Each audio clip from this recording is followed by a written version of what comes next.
Hi, this is GloZell, and we're at the Hollywood Parkway Raceway. There's a little jockey. Cool. There's a little jockey.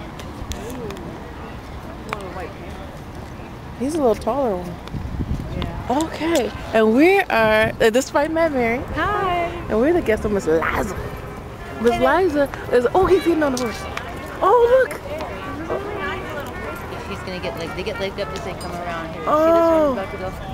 I know. We're at the horse races. This is so cool. Oh. It's like probably one of those things that put in the snow. He's foaming at the mouth. He's foaming at the mouth. Okay, so we're at the horse races. Now, how long does a horse race last? About 1 minute and 38 seconds. Oh, okay. So if you have ADD, you could be a jockey. Were you were a jockey? I was a jockey. But you're a girl. Yeah. They have girl jockeys? They have girl jockeys. They have a lot of girl jockeys. Wow. Okay. Yeah. Girls do pretty well out here because girls can finesse a horse where guys want to muscle them. Oh. But I mean, there's a little bit of both for everybody. Sometimes you got to pick one up and carry it around there. That's no fun, but it happens. Oh, thank you so much for inviting us. Oh, look at him. You're welcome. What happens?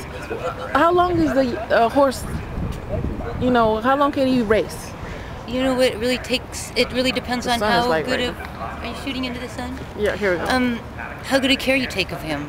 Jack had a horse in his barn that was 11 and still racing prize gem, but he takes really good care of his horses. Some of them, most of them are done by the time they're 2, 3. Things happen. What happened to the horses when they're done racing? Then they just go back home to some kind of field? The lucky ones go back to the farms where they were bred and become mommies and daddies, or they get retired and have careers after this. But a lot of them, we're trying to really, it's a situation that we're trying to fix here on the racetrack because we're not very happy about what happens to a lot of them. So we're trying to do, well, they go to slaughterhouses and they go now to Mexico because we closed our slaughterhouses. Wait, for food or for like they're what? Imported to Mexico to be slaughtered? slaughtered? Because some people thinking they were doing the right thing closed the slaughterhouses in this country, and so what happens now is they go to slaughterhouses where the conditions are much worse in Mexico. So we need but they're made into food, or they just die? You know what? They don't eat horses in this country, but yeah, I think there's a certain like amount dog food or whatever? Dog food and stuff like that. I mean, you have to do something with carcasses of horses. It's just the matter of how it's done and how humanely it's done and how responsible we are about retiring. Because they can't race any more than they're killed. That's what happens? It's not because they can't race anymore. It's because it really always comes down to the dollar. It's not feasible. You know, if you imagine, it's not feasible to feed and house these animals. But we're thinking that with the right kind of donations and the right kind of organizations behind it, that it could be a way that, you know, a certain percentage of the purse could be taken and given back to the owners for retirement of racehorses on their ranches. Is there a company, or a website, or like there are so many people trying to do good things for horses. There's the Pegasus Foundation. Pegasus. Okay. Yeah, that's Meredith.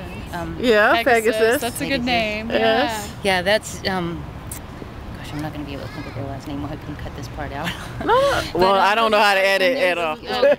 But at least we know Pegasus, and maybe someone can Google. Cantor, and there's a lot of people on. I have a lot of on my Facebook. A lot of people that. Well, I know they're very active about adopting out greyhounds that have raced into regular families. Is that an option for a race horse? They're a little bit high strung for your average family horse. So yeah. We can go in now? Yeah, we can go through here. I think I'm really leaning towards a second career for some of them that are able to, you know, some of them are more highly strung than others, but some of them just need to be turned out and retired. And it doesn't cost that much to keep a horse in a pasture and keep his feet and hooves trimmed. And like people are enjoying these horses and making money and betting on them. And I think it's really our responsibility to make sure that that happens. Yeah. Wow. I know it's not a perfect world and that there's a lot of human beings suffering and that animals do come after the humans. But I mean, this is a sport. It's you expect the animal to be taken care of after in order to be able to enjoy yourself on an afternoon out racing, don't you want to know that these horses aren't just thrown away like garbage after I know. Oh, yeah. Yes. I do. Anyway. Yeah, this is all news to me. Like, I was not aware of that at all. No, I I'm think it so really hurts sad. the industry that people aren't aware that you know how much we are doing to make things right. Wow.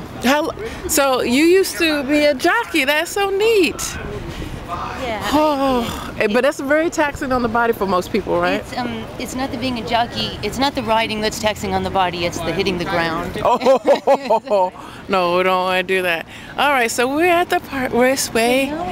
This is fun. We're just gonna go upstairs and we have a little box. And we have a box. Ooh, with it's nothing fancy. It's just. And then we're gonna have some chili or some sandwiches. And some horses. We like sandwiches. One of Jack's oldest friends is here from Colorado. Jack Van Berg. Jack Van Berg. Okay. And he's a Hall of Fame trainer. He trained Ali Sheba, the 1984 Kentucky Derby winner. All right. He won the Breeders' Cup with him in a lot of big races, and he had Gate Dancer, and he's a big deal around. Fun. Here. You'll see. Having a good time? Yeah, this is great. Okay. All right. We're VIP today. So thank you very much, Miss Liza. Oh, you're very welcome. Over and out. We're going to get sandwiches too. We're VIP, but we're a little bit impoverished VIP. So just a little